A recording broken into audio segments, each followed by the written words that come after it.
కృష్ణా జిల్లా పామరు మండలంలో పౌర సరఫరాల శాఖ మంత్రి నాదెండ్ల మనోహర్ విస్తృత పర్యటన చేశారు. పలు గ్రామాల్లోని ధాన్యం రాశులను పరిశీలించారు. రైతులతో మాట్లాడి వారి సమస్యలను అడిగి తెలుసుకున్నారు.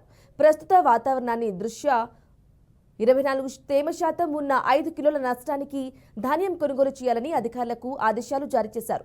రైతులందరూ ప్రభుత్వానికే ధాన్యం కొనుగోలు చేయాలని తెలిపారు. దళారులకు అమ్మి నష్టపోవద్దని సూచించారు. ఆర్ఎస్కే నామ్స్ ప్రకారం ఏంటంటే చూసుకోమని ఒక ఇన్స్ట్రక్షన్స్ అంటే 5 కిలోలు తరుగు అనేది మనం ఇప్పుడున్న తేమ శాతాన్ని బేస్ చేసుకొని చాలామంది హడావిడిగా పోస్తున్నారు కాబట్టి మనం 24% వరకు అనేది ఇబ్బంది లేదని చెప్పాము. ఇల్లు ఒకవేళ యాక్సెప్ట్ చేయకపోతే మనం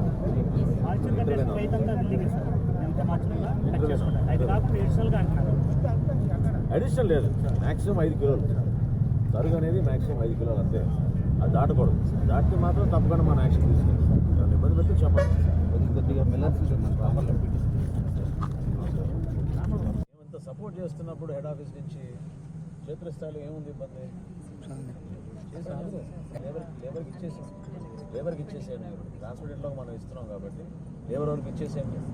నిన్న మనకు కూడా అడ్వాన్స్ ఇచ్చాం కదా, మీకు తర్వాత చూసుకుందాం. లెక్కలు ముందు వాడేసేయండి, ముందు అందించండి. పాపం ఎవరు కావచ్చు. గతంలో 17% అన్నాం. ఇప్పుడు వాతావరణాన్ని దృష్టిలో పెట్టుకొని మీకు ఇబ్బంది కలగకూడదని 24% పెంచమన్నారు సీఎం గారు.